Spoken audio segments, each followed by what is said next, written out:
Hi and welcome to our channel. So today we'll be discussing about the Code on Social Security 2020. ये code क्या है? इस code का employees पे क्या इम्पैक्ट होगा, एम्प्लॉयर्स पे क्या इम्पैक्ट होगा, बिजनेसेस पे क्या इम्पैक्ट होगा। और आज हम एक और चीज पे डिस्कस करेंगे। जब से बजट आया है तब से हम एक चीज सुन रहे हैं कि अब हमारा पीएफ टैक्सेबल हो गया। तो कौन सा अमाउंट ऑफ पीएफ आप डिपॉजिट कराएंगे पर मंथ और वो टैक्सेबल हो जाएगा, हम ये भी डिस्कस करेंगे। कौन से कैटेगरी ऑफ एम्प्लॉइज को इस पे इम्पैक्ट होगा, हम आज ये भी डिस्कस करेंगे। So do watch the video till the end to get the complete overview about the code. So जब भी कोई नया कोड या कोई एक्ट आता है तो सबसे पहले हमारे दिमाग में आता है कि ये एक्ट या कोड क्यों आया, गवर्नमेंट ये क्यों लेकर आई है, क्या ऑब्जेक्टिव है गवर्नमेंट का। इस कोड को लाने के पीछे गवर्नमेंट के काफी सारे ऑब्जेक्टिव्स थे, पर उनके तीन मेन ऑब्जेक्टिव्स थे। The first main objective of the government was to extend these social security benefits to unorganized sector workers, to platform workers, to gig economy workers. एक ट्रेडिशनल एम्प्लॉयर एम्प्लॉय की relationship अगर हम देखें तो हमें gratuity मिलती है, पीएफ मिलता है, लीव इनकैशमेंट का बेनिफिट मिलता है, सिक लीव्स मिलती है। पर अगर हम एक उबर ड्राइवर की बात करें, उसको ये सारे बेनिफिट्स नहीं मिलते। अगर वो काम नहीं करेगा तो उस टेन्योर के लिए उसे कोई पैसा नहीं मिलेगा, उसे कोई सिक लीव नहीं मिलती। और 60 साल के बाद अगर वो काम करने के लिए, ड्राइव करने के लिए केपेबल नहीं होगा तो उसके पास कोई सिक्योरिटी नहीं होती। Now, this is the first ever legislation who have actually recognized such kind of workers and have extended these benefits to platform workers, to gig economy workers, to unorganized sector workers. ये सबसे main objective है government का। अब हम second objective की बात करते हैं। To make the law simple, to remove the multiplicity of definitions. क्या मतलब है इसका? जैसे कि हमने वेज कोड में भी देखा था, वही सेम चीज यहाँ पर भी है। इतने सारे एक्ट्स थे, हर में अलग अलग कंप्लायंसेस करने पड़ते हैं, हर में अलग अलग डेफिनेशंस है। आपको देखना पड़ता है कि आप यहाँ पे भी कवर हो रहे हैं एज एम्प्लॉयर, वहां पे कवर हो रहे हैं, रजिस्ट्रेशन करानी पड़ती है। तो गवर्नमेंट ने सोचा कि इसको थोड़ा सिंप्लीफाई कर दे, to remove the confusion of multiplicity of definition. अलग अलग डेफिनेशन से कंफ्यूजन कॉज होता है। अब ये एक कोड है, इसी को आपको कंप्लाई करना है, इसी में सारी डेफिनेशंस हैं जिसको आपको देखना है कि आप एम्प्लॉय की डेफिनेशन में आ रहे हैं, नहीं आ रहे हैं, आप एम्प्लॉयर की डेफिनेशन में आ रहे हैं, नहीं आ रहे हैं। सो that was the second objective of the government. अब जैसे कि गवर्नमेंट की इंटेंशन एक्चुअली है कि ये सारे बेनिफिट्स इन सारे वर्कर्स को जो अब रिकॉग्नाइज करे गए हैं, जैसे कि अनऑर्गेनाइज सेक्टर के वर्कर, गिग इकोनॉमी वर्कर्स, इनको एक्चुअली ये बेनिफिट मिले। तो गवर्नमेंट ने सोचा कि सब कुछ डिजिटलाइज कर दिया जाए, and that's third objective of the government, to make everything digitalize. All the returns record will be digitalize. हो सकता है कि इनिशियली थोड़ी सी प्रॉब्लम आए, but at the end everything will become electronic. सारे records, register, registrations, everything will be maintain electronically, ताकि जो इंटेंट है गवर्नमेंट का वो पूरा हो सके और ये सारे बेनिफिट्स एक्चुअली वर्कर्स को मिल सके। तो अब हम ये चीज देखते हैं कि कौन कौन सी लेजिस्लेशंस इसमें सब्स्यूम हुई है। So let's just see. जैसे कि आपने स्क्रीन पे बहुत सारी लेजिस्लेशंस देख रहे हैं, तो ये सारी लेजिस्लेशन सब्स्यूम हुई है। The employees compensation act, the employees state insurance act, the employees provident fund and miscellaneous provision act, the Employees Exchange Compulsory Notification of Vacancies Act 1959, the Maternity Benefit Act, the Payment of Gratuity Act, the Signed Worker Welfare Fund Act, the Building and Other Construction Workers Act, the Unorganized Workers Social Security Act. ये सारे acts को subsume करके government ने एक code बना दिया है, the code on social security 2020। इसके अंदर 164 सेक्शंस है, that has 14 chapters, and beside that they also have 17 schedules. इन सारे अगर आप लेजिस्लेशन को ऐड करें, इसमें बहुत सारे सेक्शंस थे, तो उसको काफी सारा रिड्यूस करके it has been now 164 sections जो इस कोड में है। अब इस कोड में कुछ इंपॉर्टेंट डेफिनेशंस भी हैं। पर जो एम्प्लॉयर की डेफिनेशन है, एम्प्लॉय की डेफिनेशन है, वेजेस की डेफिनेशन है, वो यहाँ पे मैं डिस्कस नहीं कर रही हूँ, because that is very similar and I would not say very but exactly similar to wage code. तो आप मेरा वो वाला वीडियो देख सकते हैं, उसमें मैंने सारी डेफिनेशन डिस्कस करी है, और सीटीसी वेजेस के ऊपर मैंने एक एक्सक्लूसिव वीडियो बनाया है, तो आप उस वीडियो को देख सकते हैं to understand these definitions. I will definitely provide the link in the description box. अब जैसे कि हम सोशल सिक्योरिटी, ये पूरा कोड सोशल सिक्योरिटी के ऊपर है। सोशल सिक्योरिटी क्या होता है? Social security is broadly categorised into two categories, health care and private income security. मतलब जैसे कि अगर आप बीमार हो गए तो सिक लीव का बेनिफिट मिलेगा। अगर आप काम करते करते आपको ऐसी कोई इंजरी हो गई जो टेम्परेरी इंजरी है, तो उसमें कंपनसेशन मिलेगा। कई बार फैक्ट्री में काम करते करते वर्कर को परमानेंट इंजरी भी हो जाती है और शायद वो उसके बाद काम करने के लायक ही ना बचे, तो उस केस में क्या कंपनसेशन का क्या बेनिफिट दिया जाएगा?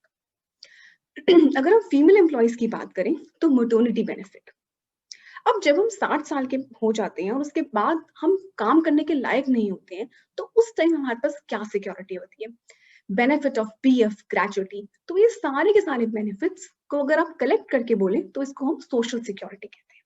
तो ये कोड इस सारी सिक्योरिटीज के बारे में बात करता है। अब जैसे कि हम बार बार डिस्कस कर रहे हैं कि ये सारे बेनिफिट गवर्नमेंट ने अनऑर्गेनाइज्ड वर्कर्स को, गिग इकोनॉमी वर्कर्स को, प्लेटफॉर्म वर्कर्स को एक्सटेंड कर दिए हैं, तो इनका मतलब क्या होता है या फिर कौन कौन से वर्कर्स इनमें इंक्लूडेड है, ये डिस्कस करना बहुत इंपॉर्टेंट होता है। तो अनऑर्गेनाइज्ड वर्कर में होम बेस्ड वर्कर, वो वर्कर्स जो घर में बैठ के काम करते हैं। जैसे कि ये कोविड पैंडेमिक के टाइम हमने देखा है कि वर्क फ्रॉम होम बहुत कॉमन हो गया। बहुत सारे जो कंपनीज हैं वो वर्कर्स को वर्क फ्रॉम होम दे रही हैं। अब अपना लैपटॉप यूज करो, अपना काम करो, काम करके हमें दो और हम आपको सैलरी देंगे। ये टाइप के वर्कर्स भी होम बेस्ड वर्कर्स में कवर होंगे। सेल्फ एम्प्लॉयड वर्कर्स, खुद का काम करने वाले। वेज वर्कर्स, बहुत सारे ऐसे वर्कर्स भी होते हैं, डेली वेज पे एम्प्लॉय हम करते हैं, जिसे हम सुनते हैं इसको 50 रुपए मिलेंगे पर डे के। वो सारे वर्कर्स जो है वो यहाँ पर कवर होंगे, वेज वर्कर। और इन सारे वर्कर्स को मिला के हम बोलेंगे अनऑर्गेनाइज्ड वर्कर्स। अब दूसरे हैं प्लेटफॉर्म वर्कर्स। ये क्या है?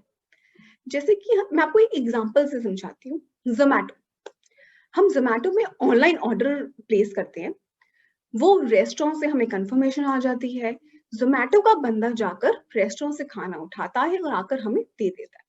So this kind of work arrangement is the platform work arrangement. ये प्लेटफॉर्म वर्कर है, हम सीधा वर्कर को कॉल नहीं कर रहे हैं, हम ऑनलाइन प्लेटफॉर्म को यूज कर रहे हैं। तो these kind of workers are called platform workers.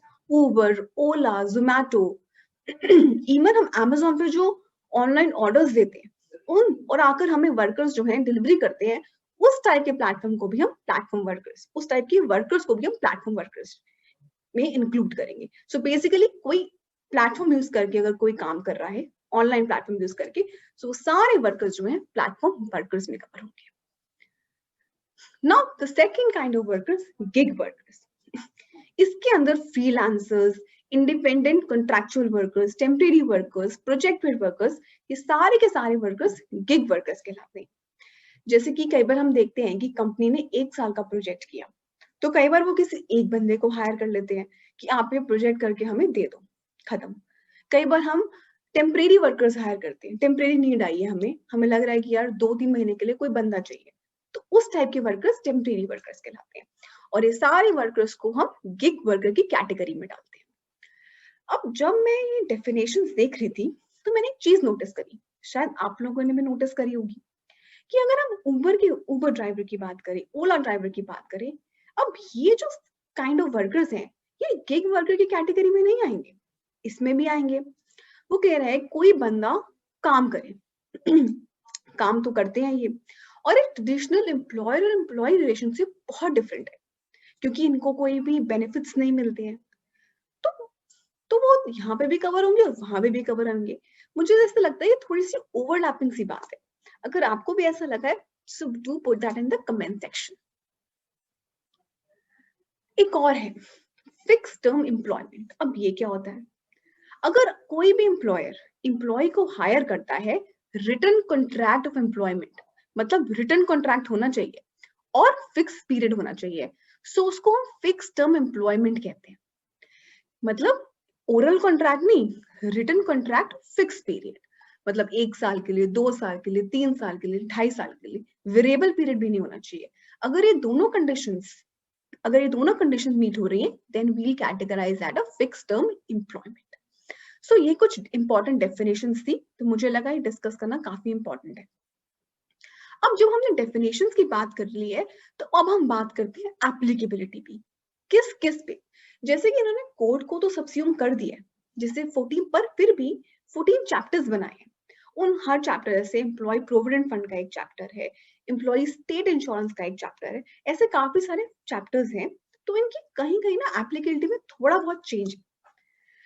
जैसे कि कोई भी एस्टैब्लिशमेंट जिनके पास 10 या उससे ज्यादा एम्प्लॉयज हैं, उन सबको पीएफ देना पड़ेगा, एम्प्लॉय प्रोविडेंट फंड।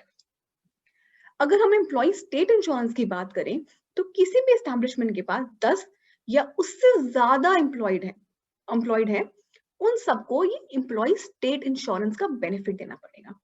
इसमें एक्सेप्शन है सीजनल फैक्ट्री, कुछ जो सीजनल एम्प्लॉयमेंट हम देखते हैं वो इससे एक्सक्लूड करी गई है। इसमें एक एक्सेप्शन है, सपोज आप कहीं ऐसी जगह काम करते हैं जहां पर जो हमेशा लाइफ थ्रेटनिंग है, हैजार्डियस है, ऐसी कोई एम्प्लॉयमेंट है, सो उसके ऊपर ये 10 से उससे ज्यादा वाली जो बात है, जो कैप है, उस पर अप्लाई नहीं करेगा। ये एक एक्सेप्शन है। अगर आप ऐसी एस्टैब्लिशमेंट में काम करते हैं और आप अकेले हैं जो वहां काम करते हैं, तो भी आपके एम्प्लॉयर को आपको एम्प्लॉयज स्टेट इंश्योरेंस का बेनिफिट देना पड़ेगा। अब हम बात करते हैं ग्रेच्युटी की। कोई भी factory, mine, oil field, plantation, port या रेलवे कंपनी है, या फिर कोई भी शॉप या एस्टैब्लिशमेंट है जिसमें 10 या उससे ज्यादा एम्प्लॉयज हैं।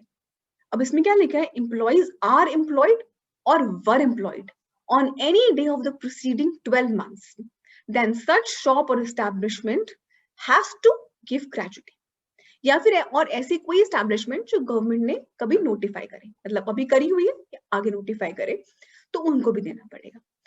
अब यहाँ पर एक बात जो समझने वाली है, 10 या उससे ज्यादा एम्प्लॉयज आर एम्प्लॉयड और वर employed on any day of preceding 12 months। मतलब कि आज अगर हम देखें, आज हमें ग्रेच्युटी का कुछ प्रोविजन देखना है, तो हम आज से पिछले 12 महीने को देखेंगे। अगर पिछले 12 महीने में किसी एक दिन भी आपके पास 10 या उससे ज्यादा एम्प्लॉय थे, तो आपको ग्रेच्युटी का बेनिफिट देना पड़ेगा।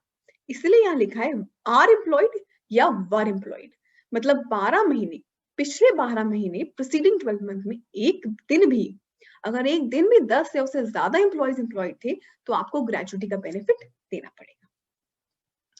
अब हम बात करते हैं मैटरनिटी बेनिफिट की।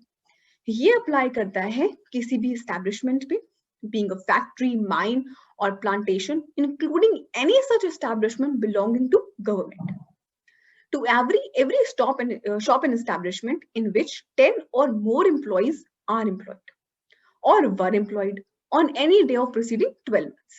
यहाँ पर भी बिल्कुल ग्रेच्युटी वाली बात है। एक दिन भी 10 या उससे ज्यादा एम्प्लॉय अगर एम्प्लॉयड हो गए हैं प्रीसीडिंग 12 मंथ में, तो आपको मैटरनिटी बेनिफिट देना पड़ेगा। ठीक है। अब यहाँ पर एक चीज है, जब हमारे पास पहले भी मैटरनिटी एक्ट था, मैटरनिटी बेनिफिट एक्ट था, तो वहां पर एक कंफ्यूजन रहती थी क्रेच फैसिलिटी को लेकर। वहां पर लिखा था 50 और मोर एम्प्लॉयज। अगर आपके पास 50 या उससे ज्यादा एम्प्लॉयज एम्प्लॉयड हैं, तो आपको क्रेच फैसिलिटी प्रोवाइड करनी पड़ेगी। अभी जो हमारा कोड ऑफ सोशल सिक्योरिटी है, उसमें बिल्कुल सिमिलर बात लिखी है, पर अभी जो रूल्स है, दो दे आर ड्राफ्ट रूल्स, पर उसमें एक क्लैरिफिकेशन आई है। If you have 50 or more women employees, that means female employees। इसका मतलब है अगर आपके पास 50 या उससे ज्यादा फीमेल एम्प्लॉयज हैं, तभी आपको क्रेच फैसिलिटी देनी पड़ेगी। मतलब 50 से उससे ज्यादा अगर मेल और फीमेल है मिलाकर, तो आपको देने की जरूरत नहीं है। अगर आपकी कंपनी में 50 से उससे ज्यादा फीमेल एम्प्लॉयज हैं, तभी आपको क्रेच फैसिलिटी देनी होगी। अब हम बात करते हैं employees compensation. It applies to the employers and employees to whom employee state insurance does not apply. मतलब कि जो एम्प्लॉय स्टेट इंश्योरेंस कैटेगरी में कवर नहीं हो रहे हैं उनको एम्प्लॉइज कंपनसेशन देना पड़ेगा। पर यहाँ पर ये जो वर्ड लिखा है ना एम्प्लॉइज, इसका क्या मतलब है? ये सेकेंड शेड्यूल में लिखा है, उसमें कुछ लिस्ट स्पेसिफाई है, उसके अंदर लोगों के नाम लिखे हैं जो इस एम्प्लॉय की डेफिनेशन में कवर होंगे। तो आपको सेकेंड शेड्यूल को देखना पड़ेगा in order to understand whether you are covered as an employ और नॉट। अब ये तो हमने बात कर ली मैंडेटरी कवरेज की, जो लॉ मैंडेट कर रहा है कि आपको देना पड़ेगा। पर कुछ ऐसी ऑर्गेनाइजेशन होती हैं जो एम्प्लॉय प्रोविडेंट फंड या एम्प्लॉय स्टेट इंश्योरेंस फंड के अंदर कवर नहीं होती, पर फिर भी उन्हें लगता है कि जो लोग उनके यहाँ काम कर रहे हैं उन्हें ये दोनों बेनिफिट्स मिलने चाहिए, तो वो अपने आप को वॉलंटरीली कवर कर देती है और खुद देना शुरू कर देती है। अगर आपने अपने आप को वॉलंटरीली कवर कर दिया है तो बहुत अच्छी बात है, पर अगर आपने अपने आप को वॉलंटरीली कवर कर दिया है तो आप 5 साल तक उसको विड्रॉ नहीं कर सकते हैं। ये बात रूल्स में लिखी हुई है। क्या मतलब है इस बात का? कि मैंने आज तो अपने आप को बोला, इस साल बोला कि चलो बेनिफिट दे दो, अगले साल मुझे लगा कि नहीं यार मेरे को नहीं बेनिफिट नहीं देना है। नहीं, आप ऐसा नहीं कर सकते। एक बार अपने आप को वॉलंटरी कवर कर लिया तो अगले 5 साल तक आपको ये बेनिफिट देना ही होगा। कोई एग्जम्पशन नहीं दे रहा है एक्ट। तो मतलब अगर वॉलंटरी कवर कर रहे हैं अपने आप को तो कम से कम ये सोच के करो कि अगले 5 साल आपको ये बेनिफिट देना ही होगा। तो ये तो बात हो गई एप्लीकेबिलिटी की। अब हमने ये जान लिया कि हम इसमें कवर होते हैं या नहीं कवर होते हैं। अब हम इसमें कवर होते हैं तो अब हमें क्या करना है? अगर हम इसमें कवर होते हैं तो हमें अपने एस्टैब्लिशमेंट को रजिस्टर कराना है। हमें अपने एस्टैब्लिशमेंट को ऑनलाइन रजिस्टर कराना है श्रम सुविधा पोर्टल के ऊपर। ये पोर्टल गवर्नमेंट ने बनाया है। इसमें ऑनलाइन डॉक्यूमेंट्स और फॉर्म आपको सबमिट करना है और आपको एक सर्टिफिकेट ऑफ रजिस्ट्रेशन मिलेगा विद इन 7 डेज। 7 दिन के अंदर अंदर अगर सारी आपने एप्लीकेशन को कंप्लीट कर लिया है तो आपको एक सर्टिफिकेट मिलेगा। अब यहाँ पर एक और बात है, अगर 7 दिन के अंदर आपको कोई नोटिफिकेशन नहीं आया कि आपका कोई डॉक्यूमेंट गलत है, कोई रीसबमिट करिए, पर आपको सर्टिफिकेट भी नहीं आया, अगर ऐसा कुछ भी होता है तो ये मान लिया जाएगा कि आप डीम्ड रजिस्टर्ड हो गए हैं। मतलब 7 दिन के अंदर अंदर आपको कोई नोटिफिकेशन ना आए, कोई रीसबमिशन के बारे में ना बोला जाए और कोई सर्टिफिकेट भी ना आए ऑनलाइन, तो आप मान लेंगे कि आपकी ऑर्गेनाइजेशन रजिस्टर हो चुकी है। अब यहाँ पर आप सब लोग सोच रहे होंगे कि यार मैंने तो अपनी ऑर्गेनाइजेशन को पहले ही रजिस्टर कर लिया था और सब लॉज के अंदर। अगर ऐसा है तो आपको अपने आप को दोबारा रजिस्ट्रेशन कराने की जरूरत नहीं है। दोबारा रजिस्टर मत कराइए, सिर्फ इस पोर्टल पे जाइए और अपनी डिटेल्स अपडेट कर दीजिए। मतलब अगर रजिस्टर नहीं कराया है तो करा लो, और अगर करा चुके हो पहले किसी और लॉ में तो सिर्फ अपनी डिटेल्स जो है उसको अपडेट कर दो। अब आपने रजिस्टर करा लिया, अगर आपने 24 मंथ्स 24 महीने तक from the date of your registration कोई भी कंप्लायंस नहीं करा है तो आपकी रजिस्ट्रेशन ऑटोमेटिकली कैंसिल हो जाएगी। क्योंकि जैसे कि मैंने आपको बताया था कि सब चीजें डिजिटलाइज हो जाएंगी, तो ऑटोमेटिकली सिस्टम देखेगा कि आपने कोई भी चीज कंप्लाई नहीं करी है तो आपकी रजिस्ट्रेशन जो है वो खत्म हो जाएगी। हाँ, रूल्स के अंदर ऐसे भी प्रोविजंस हैं कि आप दोबारा अपने आप को रजिस्टर करा सकते हैं, रीजन दे सकते हैं, पर अगर आपने कोई कंप्लायंस नहीं करा है तो आपकी जो रजिस्ट्रेशन है ऑटोमेटिकली 24 महीने के बाद एक्सपायर हो जाएगी। तो इस बात का भी ध्यान रखना है। अब ये तो बात हो गई रजिस्ट्रेशन की। अब हम एक और चीज देख रहे हैं कि आधार से लिंक करना है। हम सुन रहे हैं कि जितने भी अनऑर्गेनाइज वर्कर्स हैं, गिग इकोनॉमी के वर्कर्स हैं, उसको अपने आधार को अपडेट करना है। ये सब क्या है? अब गवर्नमेंट तो चाहती है बेनिफिट मिले, सारे एम्प्लॉयर्स को अपने एम्प्लॉय को बोलना चाहिए और रजिस्टर कराना चाहिए, पर गवर्नमेंट ने ना ये ड्यूटी जो है एम्प्लॉयज के ऊपर भी डाल दी है कि अगर आपका एम्प्लॉयर रजिस्टर नहीं करा रहा है तो आप जाइए और खुद कराइए। खुद जाइए, अपने ऑनलाइन जाइए, अपने आधार से इसको लिंक करिए। अब ये जो पोर्टल है जहां पे आपको जाना है, ये अभी गवर्नमेंट ने बताया नहीं है, ये रूल्स में अभी आएगा। उस पोर्टल पे जाना है, अपना फॉर्म भरना है, आधार की डिटेल्स डालनी है और आपको एक एक्नॉलेजमेंट आएगा इलेक्ट्रॉनिकली, उसी टाइम जनरेट हो जाएगा और आपको एक यूनिक रजिस्ट्रेशन नंबर मिलेगा। वो नंबर जो है उसको यूज कर आप अपने जो बेनिफिट्स हैं वो क्लेम कर सकते हैं। बेसिकली एक तरीका है गवर्नमेंट का सारी डिटेल्स रखने का कि भाई अगर एम्प्लॉयर ने नहीं करवाया एम्प्लॉइज को रजिस्टर तो एम्प्लॉइज खुद करा ले, ताकि अल्टीमेटली गवर्नमेंट के पास पूरा डेटा हो ताकि वो सारे बेनिफिट्स सारे वर्कर्स को दे सके। तो ये जो थोड़ा प्रैक्टिकली अभी भी डिफिकल्ट लग रहा है, I think government have to do some camps ताकि वो थोड़ी सी एजुकेट कर सके सारे वर्कर्स को कि उनको ये करना है, ताकि एक्चुअली वो इसका बेनिफिट ले सके। I still feel that practically it will be very difficult, but I think that it's a very good initiative taken by government. अब बात करते हैं क्या क्या रिकॉर्ड्स वगैरह हमें मेंटेन करने हैं। तो अगर हम एम्प्लॉयर की बात करें तो एक तो एम्प्लॉयर को जो है ना अपने सारे एम्प्लॉइज का रजिस्टर मेंटेन करना है, जैसे हम पहले भी करते हैं, जिसमें एम्प्लॉय की डिटेल्स, कितनी वेजेस मिल रही हैं, क्या छुट्टियां ले रहे हैं, वो सारा मेंटेन करना है इलेक्ट्रॉनिकली, या भी कुछ टाइम के लिए फिजिकली भी मेंटेन आप कर सकते हैं, पर अल्टीमेटली आपको इलेक्ट्रॉनिकली ही मेंटेन करना पड़ेगा। और ये फॉर्म दिया है फॉर्म 22, इसमें क्या करना है, इसमें अपनी जितने भी विमेन एम्प्लॉइज हैं उन सबकी जो डिटेल्स है उसको डालना है। ये फॉर्म रूल्स में दिया हुआ है और इस फॉर्म में सारे कॉलम्स बने हैं, उस कॉलम्स की आपको डिटेल फिल करनी है। बेसिकली इसका ऑब्जेक्टिव है मैटरनिटी बेनिफिट से रिलेटेड, कि विमेन की सारी डिटेल आ जाएंगी तो आपको पता लगेगा किसको मैटरनिटी बेनिफिट दिया है, 50 से ज्यादा होगी तो क्या हम क्रैच फैसिलिटी दे रहे हैं, फिर जिस तरह क्रैच फैसिलिटी देनी है क्या वो हम दे पा रहे हैं। बेसिकली ये टैली करने के लिए जो रजिस्टर है गवर्नमेंट ने बोला है आप मेंटेन करो, स्पेशली ऑफ विमेन एम्प्लॉइज अलग से। अब ये तो बात हो गई एम्प्लॉयर की। अब हम बात करते हैं कॉन्ट्रैक्टर की।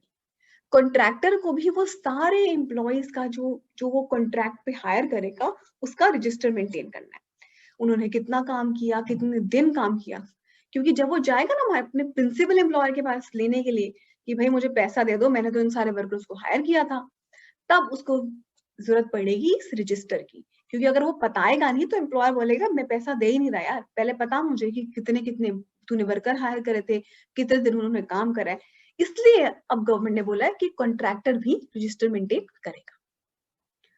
ये तो हुए रजिस्टर और रिकॉर्ड्स की बात। अब एक है करियर सेंटर।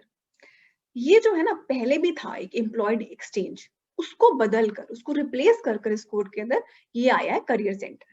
अब जैसे कि करियर सेंटर है तो कुछ करियर से रिलेटेड ही होगा, बिल्कुल सही। इसके अंदर एम्प्लॉयर्स और जॉब सीकर्स अपने आप को रजिस्टर करेंगे। उनको क्या मिलेगा, एम्प्लॉयर्स के पास जब भी कोई वैकेंसी होगी तो उनको इस सेंटर पे रिपोर्ट करना है करियर सेंटर में। और करियर सेंटर वो जो जॉब सीकर्स हैं जिनके पास जॉब नहीं है, उन्होंने रजिस्टर करवाया होगा तो उनको ये नोटिफिकेशन चली जाएगी ताकि वो उनको जॉब ढूंढने में थोड़ी आसानी हो जाए। अब आप कोई आपको अपना करियर चूज कर लिया, कोई काउंसलिंग चाहिए तो वो भी यहाँ मिलेगी। अगर आप अपना कोई नया बिजनेस शुरू करना चाहते हैं उसकी कोई गाइडेंस चाहिए तो वो भी यहाँ मिलेगी। ये बहुत ही अच्छी फैसिलिटी है, इसको आप जॉब ढूंढने में, किसी गाइडेंस के लिए, हर तरह से आप काउंसलिंग के लिए आप इसको यूज कर सकते हैं। अब हम देखते हैं कि कौन कौन से कंपनी एम्प्लॉयर्स को, प्राइवेट सेक्टर है पब्लिक सेक्टर को, कौन कौन सी जगह पर रिपोर्ट करना है। तो जो भी प्राइवेट सेक्टर है जिनके पास भी 50 या उनसे ज्यादा एम्प्लॉइज हैं उन सबको ये जो है ना करियर सेंटर रीजनल मतलब स्टेट वाइज होगा ये, तो यहाँ पर रिपोर्ट करना है। और कब रिपोर्ट करना है, within 15 days before the last date of receipt of the application of the prospective candidate. मतलब लास्ट डेट जब आपके प्रोस्पेक्टिव कैंडिडेट की इंफॉर्मेशन आपके पास होगी, मतलब अंदाजे से, उससे 15 दिन पहले आपको रिपोर्ट करना है। और कौन से फॉर्म में रिपोर्ट करना है, ये 25 फॉर्म दिया हुआ है रूल्स के अंदर, उसके थ्रू आपको रिपोर्ट करना है। और ये जो सेंटर है ये 3 दिन के अंदर अंदर ही आपको नोटिफाई भी करेगा, आपको कन्वे करेगा एम्प्लॉयर को, जो भी उनके पास डेटा होगा, जिनके भी सीवी वगैरह आएंगे वो ऑटोमेटिकली एम्प्लॉयर को रिपोर्ट करेगा from the date of the receipt of reporting of vacancies. मतलब जब एम्प्लॉयर रिपोर्ट करेगा 3 दिन बाद सेंटर आपको इंफॉर्मेशन देगा। अब यही सेम चीज जो है पब्लिक सेक्टर एस्टैब्लिशमेंट्स को भी करनी है, पर उनको करना है सेंट्रल। तो क्या है ना, ये जो करियर सेंटर्स हैं ये रीजनल भी होंगे और सेंट्रल भी होंगे। कौन कौन से स्टेट वाइज होंगे अभी ये सब डिटेल्स जो है रूल्स में आएंगी, they are still to be notified. तो जो पब्लिक सेक्टर होगा उनको सेंट्रल में रिपोर्ट करना है और इनके जो दिन है that is 40 days। Instead of 15 days. मतलब प्राइवेट सेक्टर को 15 दिन में करना है, 15 दिन में करना है, और इसको 40 डेज में करना है।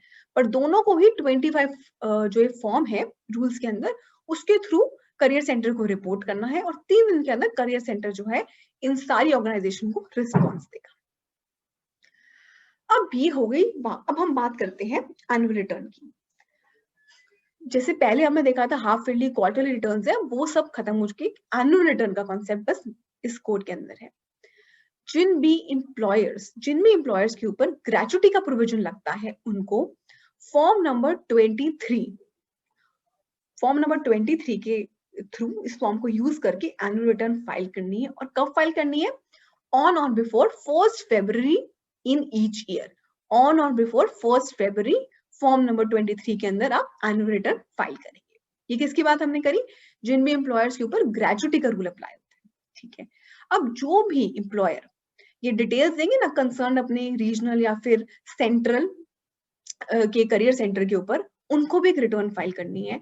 बेसिकली एम्प्लॉय इंफॉर्मेशन रिटर्न होगी। इसके अंदर वो बताएंगे कितनी वैकेंसी थी, कितनी वैकेंसी उन्होंने फिल कर दी, कितनी अभी भी बाकी है, ये सारा हमें रिपोर्ट करना है। ये सारा एम्प्लॉयर रिपोर्ट करेगा। कौन से फॉर्म में रिपोर्ट करेगा? Form number 26। और इसकी कब रिपोर्ट करेगा? Within 30 days of the due date, namely 31 March. मतलब 31 March end of year, financial year, उसके विद इन 30 डेज आपको रिपोर्ट करना है। तो ये 2 एनुअल कंप्लायंसेस है जो एम्प्लॉयर्स को पूरे करने हैं। अब जैसे कि मैंने आपको बताया था कि मैं आपको बताऊंगी कि एम्प्लॉयज को क्या बेनिफिट होंगे। एक तो अगर आप मेरी वो वीडियो देखेंगे ना सीटीसी वाली, जो वेज की डेफिनेशन अब चेंज हो गई है, सो उस वेज की डेफिनेशन को जब हमने एनालाइज किया था, तो हम एक कंक्लूजन पे पहुंचे थे कि जैसे कि 50% ऑफ सीटीसी जो है वो आपका बेसिक पे होगा। ठीक है, तो इससे क्या होगा? आपका बेसिक पे बढ़ जाएगा। क्योंकि पहले होता था, ये जो सीटीसी होता है ना, ब्रॉडली 2 कैटेगरी में डिवाइड होता है, बेसिक पे और आपकी अलाउंसेस। ठीक है, वेरिएबल अलाउंसेस। तो बहुत सारी कंपनियां करती थी बेसिक पे को 28%, 30% ऑफ सीटीसी रखती थी। अब सरकार ने बोला है at least 50% of CTC will be your basic पे। अब ये तो आप जानते होंगे कि ग्रेचुटी, बोनस, पीएफ, ये सब हमारा बेसिक पे के ऊपर कैलकुलेट होता है। ऑब्वियसली जब हमारी बेसिक पे बढ़ेगी तो हमारी ग्रेचुटी बढ़ जाएगी, हमारी बोनस बढ़ जाएगा, हमारा पीएफ भी बढ़ जाएगा। तो एक तो ये एम्प्लॉयज को बेनिफिट मिला है। अब ये जो ग्रेचुटी का बेनिफिट होता है ना, ये कैसे मिलता है? ये मिलता है जब आप 5 साल की कॉन्टिन्यूअस सर्विस करें। अब एक और नया रूल आया है, फिक्स टर्म एम्प्लॉयज। अभी हमने पढ़ा था ना, वो जो कॉन्ट्रैक्ट बेसिस पे एम्प्लॉय हायर करते हैं। अगर आपको एम्प्लॉयर ने कॉन्ट्रैक्ट बेस पे हायर करा है, और अगर आपकी सर्विस 5 साल की नहीं हुई है, that means you have not even worked for 5 continuous year, तब भी ये बेनिफिट अब आपको मिलेगा। ग्रेचुटी का बेनिफिट आपके एम्प्लॉयर को आपको देना पड़ेगा। मतलब अगर आपका 1 साल का भी कॉन्ट्रैक्ट है, तो भी आपके एम्प्लॉयर को आपको ग्रेचुटी का बेनिफिट देना पड़ेगा। हाँ, पर ये प्रोविजन लाने से ना फिक्स टर्म एम्प्लॉयज और जो दूसरे एम्प्लॉयज है, उनके बीच में जरूर कुछ प्रॉब्लम हो सकती है। यार हमने तो काम करा, हम तो फिक्स टर्म कॉन्ट्रैक्ट एम्प्लॉय नहीं है, 5 साल होंगे तो ग्रेचुटी मिलेगी, तुम्हें तो पहले ही मिल रही है। तो फिक्स टर्म पे जो एम्प्लॉयज है, उनके लिए बहुत बड़ा ग्रेचुटी का बेनिफिट है। और obviously the objective of the legislation जो इन्होंने बनाया है कोड, सबसे बड़ा उनका ऑब्जेक्टिव क्या है? ये सारे बेनिफिट्स को gig worker, platform worker, unorganised workers को भी अब मिलेंगे। So that's one of the biggest benefit that this code is providing to all the employees. अब हम थोड़ी सी वो बजट की बात कर लेते हैं। जैसे कि मैंने आपको बताया था पीएफ, अब बेसिक पे बढ़ेगी तो पीएफ भी बढ़ेगा। एक तरफ तो हम ये देख रहे हैं, दूसरी तरफ अभी बजट में क्या है, 2.5 लाख से ज्यादा अगर आपने पीएफ कर दिया, पीएफ अकाउंट में डाल दिया 1 साल के अंदर अंदर, तो क्या होगा? आपके इंटरेस्ट पे, जो टैक्स फ्री इंटरेस्ट था, उस पे भी अब टैक्स लगेगा। इसका मतलब कि एवरी मंथ जो हम पीएफ डालते हैं ना अपने अकाउंट में, वो 20,000 से ज्यादा नहीं होना चाहिए। अगर हम 2.5 लाख को 12 से डिवाइड कर लें तो अप्रोक्सीमेटली 20,000 अगर हम हर मंथ अपने पीएफ अकाउंट में डालते हैं, जो मुझे लगता है बहुत कम एम्प्लॉइज डालते हैं, तो उनको कोई फिक्र करने की जरूरत नहीं है, उन्हें कोई भी टैक्स एक्स्ट्रा नहीं लगेगा। बेसिकली इस प्रोविजन के पीछे जो जो रीजनिंग है गवर्नमेंट की, और जो काफी हद तक सही भी है, जिनमें एम्प्लॉयज की सैलरी ना बहुत अच्छी होती है, बहुत ज्यादा होती है, तो वो बहुत सारा अपना पैसा पीएफ अकाउंट में डाल देते हैं। क्योंकि अगर आप एफडी कराओ उस पर उतना इंटरेस्ट नहीं मिलता और सब पे टैक्स लगता है, और ये टैक्स फ्री इंटरेस्ट और इंटरेस्ट भी काफी अच्छा होता है। तो ये जो बेनिफिट है इसको थोड़ा मिस यूज कर रहे थे, इसलिए गवर्नमेंट एक कैप लेकर आई है कि 20,000 से ज्यादा अगर आप एक महीने में कराओगे, that is in total amount should be 2.5 lakhs in year, तो आपको टैक्स देना पड़ेगा। सो that was an update of the budget. अब एम्प्लॉइज को बेनिफिट हो रहा है तो एम्प्लॉयर्स कैसे छोड़ सकते हैं, एम्प्लॉयर्स को भी बेनिफिट दिया है। ईएसआई और PF, limitation period for initiating proceeding under ESI and EPF, ये क्या है? पहले कभी भी कोई लिमिटेशन पीरियड नहीं था। एम्प्लॉय जो था ना, कभी भी अपने पास ड्यू को लेकर डिस्प्यूट कर सकता था। अब कोर्ट ने कैप लगा दिया है 5 साल का। आपको डिस्प्यूट है, डिस्प्यूट करो, पर 5 साल के अंदर अंदर अपने ईएसआई अपने ईपीएफ का डिस्प्यूट कर लो। 5 साल के बाद आओगे तो कोई भी डिस्प्यूट सुना नहीं जाएगा और कोई भी बेनिफिट नहीं मिलेगा। डिस्प्यूट है तो 5 साल के अंदर अंदर आ जाएगी। एक तो ये बेनिफिट है। और दूसरा बेनिफिट, जब हमने एम्प्लॉयर की डेफिनेशन देखी थी वेज कोड में, अगर आप सबने मेरी वो वीडियो देखी है तो आपको याद होगा कि मैंने बताया था कि कॉन्ट्रैक्टर भी अब एम्प्लॉयर में आ गया है। That means contractor is also now covered in the definition of employer. इससे क्या होगा? इससे ये होगा कि जो भी कॉन्ट्रैक्ट वर्कर्स कॉन्ट्रैक्टर हायर करेगा, वो सारे जो सोशल सिक्योरिटी स्कीम के अंदर बेनिफिट्स हैं, वो सारे के सारे बेनिफिट्स अब कॉन्ट्रैक्टर को देने पड़ेंगे। ये प्राइमरीली रिस्पॉन्सिबिलिटी तो कॉन्ट्रैक्टर की है, बट ऑब्वियसली अगर कॉन्ट्रैक्टर पूरा नहीं करेगा तो क्या होगा? कॉन्ट्रैक्टर नहीं पूरा करेगा तो अल्टीमेटली प्रिंसिपल एम्प्लॉयर को देना पड़ेगा। So now I am just giving you recommendation here कि आप जितने भी एम्प्लॉयर्स हैं या फिर जो भी कंसल्टेंट इसको सुन रहे हैं इस वीडियो को, एक रिकमेंडेशन है कि कॉन्ट्रैक्टर और प्रिंसिपल एम्प्लॉयर जो होते हैं ज्यादातर कोई ना कोई एग्रीमेंट करते हैं।